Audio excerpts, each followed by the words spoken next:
오미크론이 이전 바이러스와는 좀 다른 양상을 보이고 있다고 합니다. 상황이 다르면 대책도 달라야 된다. 유연하고 스마트한 방역으로 전환이 필요한 때라는 생각이 듭니다. 일단 큰 피해가 발생하고 있는 소상공인들을 위해서 일단 저희가 계속 요구하고 있는 3차 접종자에 대한 24시간 방역 제한 완화 꼭 해야 될 것 같습니다. 지금 치명률이 매우 낮아지고 있고 또 감염이 광범위하게 일어나고 있는데 과연 이게 결정적인 효과가 있느냐, 그 소상공인들의 또는 우리 골목 상권의 경제 활동을 극단적으로 제한하면서 생기는 피해만큼 과연 효과가 있는지 의문이 제기되고 있고, 또 한 가지는 이게 3차 접종을 좀 유인하는 효과가 있기 때문에 반드시 좀 진행돼야 되겠다는 생각이 듭니다. 지금은 여러 측면의 위기의 시대입니다. 이 위기의 시대에는 유능한 정부가 필요합니다. 저는 경기도지사 시절에 아마 여러분 이제 다 잊어버렸을지 모르겠는데 마스크 착용 행정명령을 처음으로 했고, 또 강력한 행정력을 통해서 신천지 전수조사, 또 신천지 교주에 대한 진단검사, 그리고 신천지 시설에 대한 폐쇄명령 같은 이 강력한 조치들을 통해서 전국의 방역을 우리가 선도했다라고 하는 것을 말씀드립니다. 위기 극복의 총사령관이 되겠다는 각오로 반드시 4기 민주정부 성공 출범시키고 유능하게 이 코로나 위기를 또 경제적, 사회적 위기를 극복해 가도록 하겠습니다. 지금 매우 답답한 상황인데 지금 오늘 회의를 통해서 코로나 방역에 대한 새로운 길을 우리가 모색하고 또 정부와 협조해서 그 길을 현실로 만들면 좋겠습니다. 고맙습니다. 네, 오미크론 대확산을 앞두고 후보님을 모시고 이렇게 긴급 점검회의를 갖게 됐습니다. 지난주부터 방역 체계 전환으로 동네 병의원이 오미크론 전쟁의 최일선에 서고 있는데요. 의료 현장을 대표해서 우리 박명하 대한의사협회 서울시 의사회장님께서 참석하고 계십니다. 현장에 이 요구 사항들이 어떤 것이 있는지 말씀해 주시면 고맙겠고요. 또 지난주에 우리 당에 합류하신 그 차지호 카이스트 교수님은 국제보건 팬데믹 분야 전문가이십니다. 겪어보지 못한 이런 심각한 위기 상황에 대한 많은 이 지혜, 어떻게 극복할 것인지에 대한 말씀을 주셨으면 좋겠습니다. 지금 지난 2년 동안 코로나19 위기를 겪어오고 있지만 현재 오미크론 변이는 어느 때보다 이 전파 속도도 높고 또 이 피해가 심각한 것 같습니다. 다만 좀 다행스러운 것은 오미크론 변이의 중증화율은 0.5% 정도, 또 치명률은 0.15% 정도여서 델타 변이의 5분의 1, 2분의 1 수준이라는 것입니다. 확산세는 높지만 중증화율과 치명률이 낮다는 것은 현명하게 이 고비를 잘 넘기면 엔데믹으로 갈 수 있다는 그런 또 희망을 보여주기도 합니다. 정부가 기왕에 기존의 방역 체계를 전환하고 있습니다만 이 질적으로 또 양적으로 다른 오미크론 위기의 성격에 비추어서 방역 정책과 또 재정 정책 모두 탄력적인 대응이 필요하다 할 것입니다. 후보님께서 말씀 주셨습니다만 이 백신 인센티브의 도입이 시급합니다. 3차 백신 접종사가 이 자정까지 영업 제한 업종을 업소들을 이용할 수 있도록 제안을 해주셨는데 이 도입이 필요합니다. 그러면 어제 기준으로 54.9%가 3차 백신 접종률을 기록하고 있는데 이 3차 백신 접종률을 높여서 높이는 한편 이렇게 자영업자들의 숨통을 틔워준다면 백신 인센티브가 백신 신데렐라 인센티브가 될 수 있지 않을까 하는 기대도 합니다. 교육부는 학교 대상으로 현장 이동형 신속 PCR 검사를 도입하기로 발표를 했는데요. 이 학교뿐만 아니라 이 검사 방식을 지역사회로 확대하는 것도 검토돼야 할 것입니다. 또 아울러서 국회는 기초생활수급자와 장애인 등 약 500만 명에 대해서 이 감염 취약계층들에게 자가진단 키트를 무상으로 지원하는 예산을 이 추경 예산안에 반영할 예정입니다.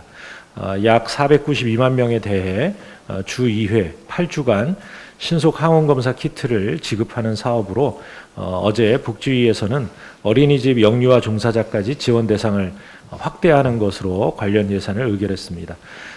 우리의 충분한 생산 역량을 감안해서 자가검사 키트를 안정적으로 공급하면서도 오미크론 확산 상황에 따라서 필요하다면 전국민 지급도 검토할 필요가 있지 않나 싶습니다. 오늘 회의에서는 자영업자 등 피해 지원 방안도 논의를 합니다. 어제 산자위 또 이 복지위 등에서 소상공인에 대한 방역 지원금을 확대하는 방안이 의결됐습니다만 이 정부도 여야 합의를 전제로 합리적인 방안을 도출하겠다고 약속한 만큼 이 법정 선거 기한 전인 오는 14일 이전에 추경안이 처리될 수 있도록 최선을 다하겠습니다. 이상입니다. 일단 오미크론은 국내에 작년 11월 24일 유입된 이후 지난주 전체 중에서 한 92.1%를 차지하는 절대 우세종이 되었습니다.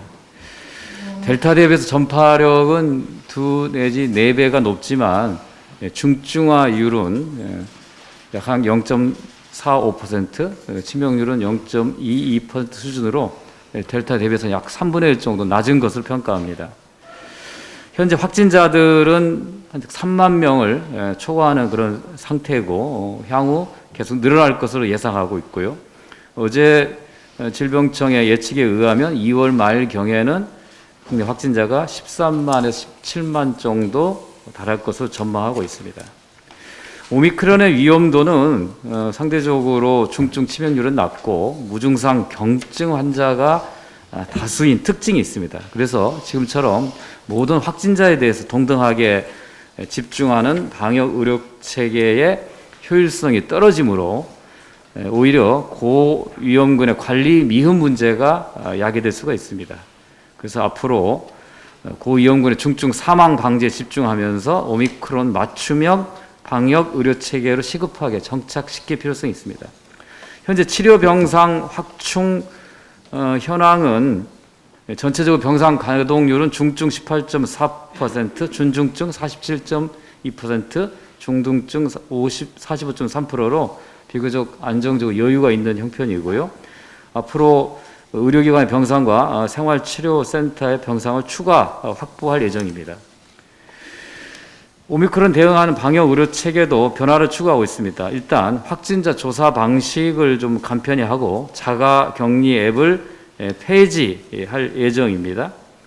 그리고 재택 치료의 모니터링 체계를 좀 대폭적으로 좀 개편해서 60세 이상의 집중 관리군 중심의 건강 모니터링을 실시하고자 합니다.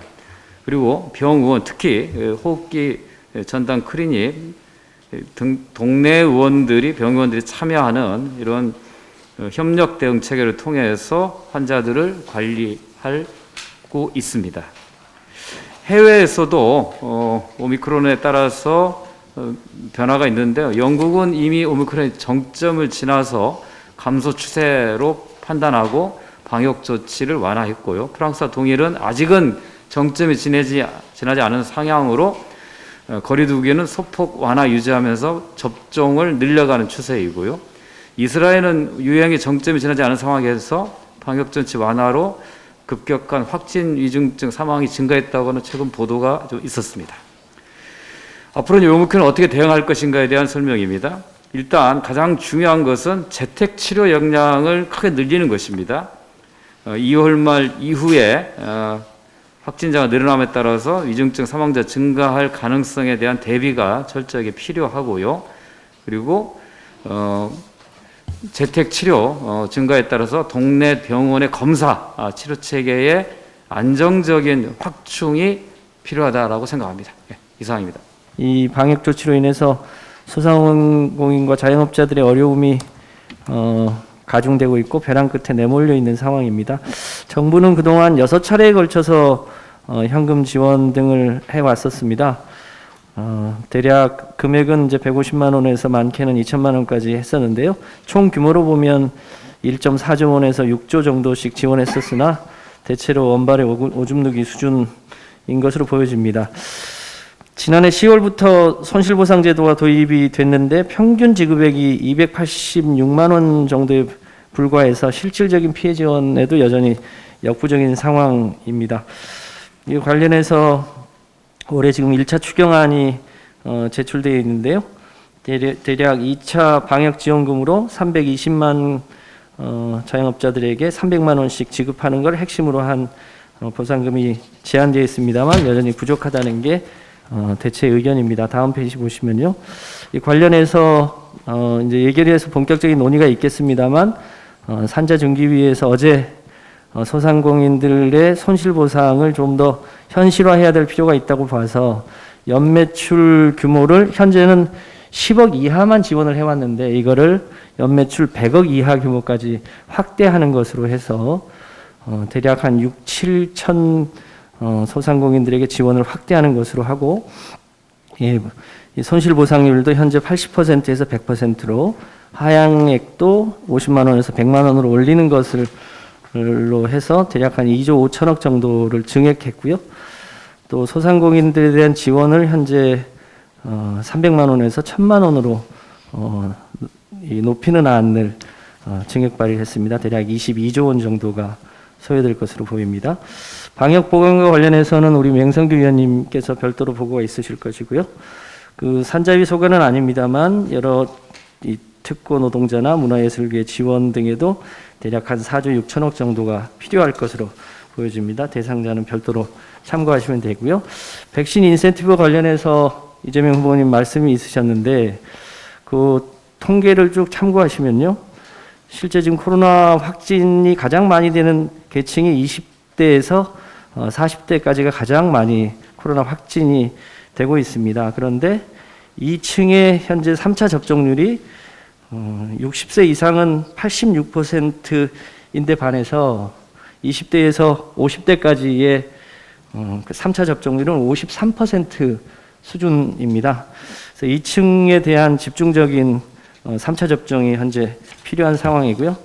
다음 페이지 보시면 대략 이제 오미크론이 확산되면서 2차 접종자까지가 한 70% 정도, 74% 정도 코로나 확진자 중에 걸리고 있고요.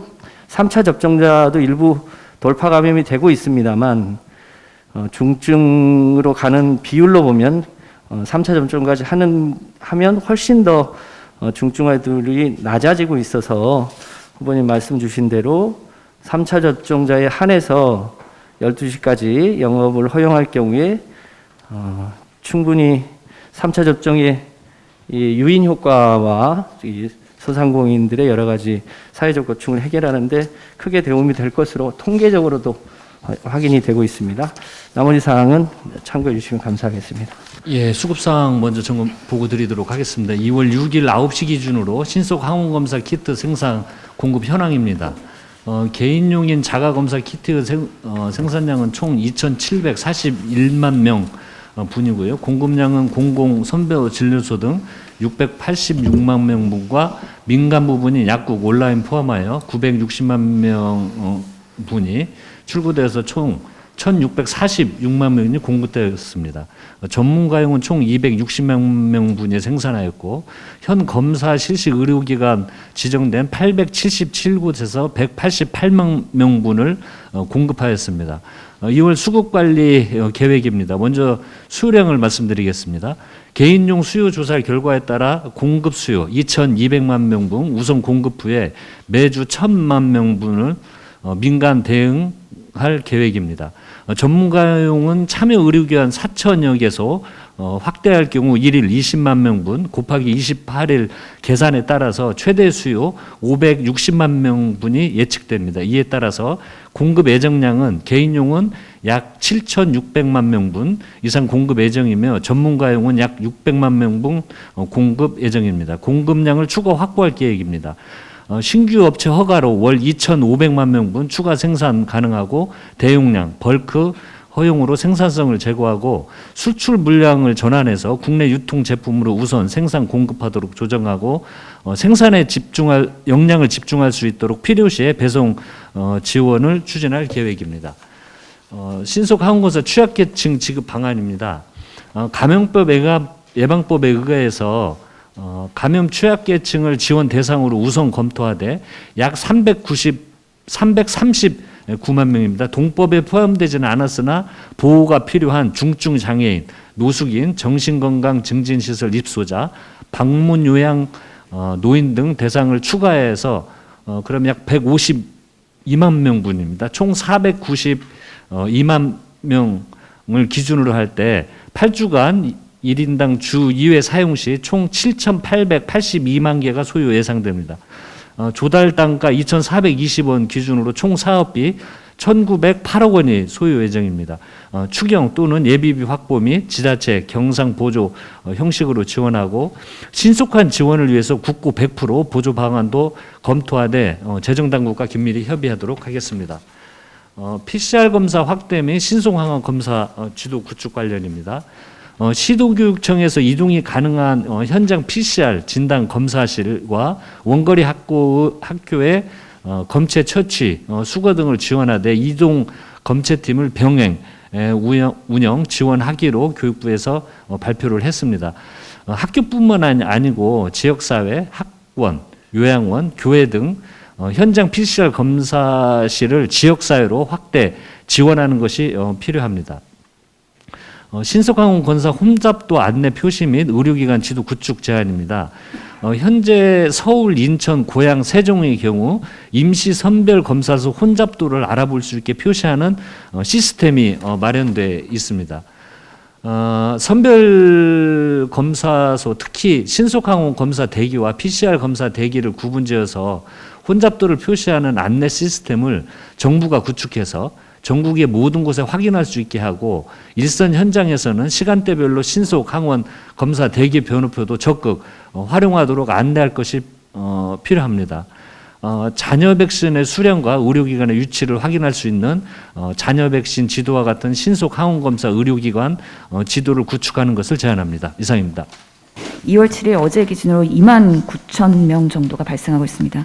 전체 누적은 14만 6,445명으로 대략 15만 명의 환자들이 현재 재택 치료를 받고 있는 상황입니다. 수도권의 병상 배정 현황 표 2입니다. 데일리로의 그 병상 배정 현황이 나와 있는데요. 2월 6일 기준의 데이터를 보면 병원으로의 배정은 3%, 그리고 생활치료센터 3%, 재택치료는 전체 확진자 중에 94%로 그 비율은 점점 늘어나고 있는 것으로 확인되고 있습니다. 재택 의료 대상자에 대한 특성은 어제 정부가 발표했는데요. 다음 페이지를 봐주시면 감사하겠습니다. 선택과 집중을 위해서 두 개의 군으로 나누고 모니터링 시스템을 차별화하는 것입니다. 전반적으로 집중관리군은 60세 이상 그리고 기저질환이 있는 50세 등 대상으로 해서 전체 재택치료의 13.5%에 해당되는 분들은 생활키트를 지급하고 재택치료에 대한 모니터링을 1, 2회 지속을 합니다. 다만 나머지 건강한 성인이 확진되었을 때 일반 관리군은 일반 의료기관 비대면 진료 상담을 하고 뭔가 의학적인 문제가 있을 때 필요시 온콜로 의료진과 상담을 할 수 있는 시스템으로 효율화하는 방향으로 변화가 있었다는 말씀을 드립니다. 궁극적으로는 정부가 중증 환자 관리에 집중을 하고 무증상과 경증의 환자는 동네 병의원에서 함께 협력하는 시스템으로의 전환이라고 보입니다. 재택치료를 하다가도 증상으로 인해서 다른 질환으로 인해서 진료를 받아야 되는 경우에는 호흡기 클리닉을 포함한 단기 외래 진료센터에 이동하여 대면 진료가 가능합니다. 이 유증상자들의 진찰과 검사, 치료 가능한 체계를 구축하기 위해서 현재 호흡기 클리닉 외에 여러 1차 의료의 역할을 확대하고 있다라는 말씀드리겠습니다. 특히 지금 재택치료를 관리하는 동네 병의원의 참여 확대가 시급한 문제인데요. 현재 관리 의료기관이 532개, 그리고 650개로 확대되지만 앞으로 더 1000개 이상, 4000개까지의 확대가 필요한 상황입니다. 의사의 한 명당 관리 환자도 100명에서 150명으로 확대하였습니다. 아마 오늘 오신 박명화 회장님께서 1차 의료의 초기 경험과 개선 제안에 대해서 말씀 주시면 이 경험이 쌓이다 보면 1차 의료의 동네 의원 확대도 더 유도할 수 있을 것으로 기대를 합니다. 다음 페이지 보시겠습니다. 먹는 치료제, 현재 우리가 정부에서 계약 물량은 100만 명분이 확보가 되어 있습니다. 화이자사의 팍스로비드를 지금 처방을 하고 있는데요. 현재 국내 도입 물량은 3만 명분 정도 됩니다. 매주 도입되는 걸로 예정이 되어 있습니다. 투여 대상은 60세 이상과 면역 저하자, 50세 이상의 기저질환자인데요. 특히 지금까지는 투여 실적이 상당히 저조합니다. 총 1,851명이 투여가 됐습니다. 저조한 원인은 증상 발현 후 5일 이내에 투약을 해야 된다는 프로세스에 대한 개선이 필요한 상황이고, 투약 대상자에 대한 기준이 제한적이기 때문에 그동안 60세 이상인 것을 50세 이상으로 확대하는 점진적인 확대도 더 많은 확대를 검토하고 있습니다. 특히나 간 기능이나 신장 기능의 저하자인 경우에는 용량을 줄이거나 아니면 금기가 되어 있기 때문에 이것을 확인하기 위한 시스템 구축이 더 필요한 상황입니다. 병용 금기 의약품은 28개로서 현재 지금 DUL 시스템 그리고 공단에 최근 확진자의 검진 데이터를 확인해서 신장 기능, 간 기능을 확인할 수 있도록 정부가 개선책을 내놓고 있는 상황입니다. 이상입니다. 소상공인 피해 지원과 오미크론 변이 확산에 대응하기 위해 추가 경정 예산안을 편성 중에 있습니다. 특히 오미크론 확산으로 일일 신규 확진자 수는 3만 6천 명대로 나오는 등 연일 최대 규모를 경신하고 있는데 방역 의료 예산이 충분히 반영돼 있는지 검토할 필요가 있습니다. 금년도 방역 의료 예산 의료 지원 예산은 11조 9,175억 원인데 충분치 않다고 판단하고 있습니다. 이에 정부는 1조 5,369억 원 규모의 추경안을 제출했습니다. 정부 안에는 일일 확진자가 5,000명 기준으로 생활지원비, 유급휴가비, 그리고 병상 확보 및 의료기관 손실보상의 경우 1분기 소요액만을 반영하고 있는데 저희 민주당에서는 일일 확진자 2만 명을 기준으로 2분기 소요를 충당할 수 있도록 확대 편성해야 된다는 입장입니다. 특히 병상 확대에 따른 추가 파견 인력 인건비 등을 종합적으로 고려하고 오미크론 대유행 및 방역체계 전환 등에 따라 자가진단 키트 품귀 우려가 발생하고 있어 관련 예산 확보에도 최선을 다할 것입니다. 예결위 간사로서 협상 과정에서 충분한 규모로 방역 의료 예산을 증액 반영할 수 있도록 노력하겠습니다. 이상입니다.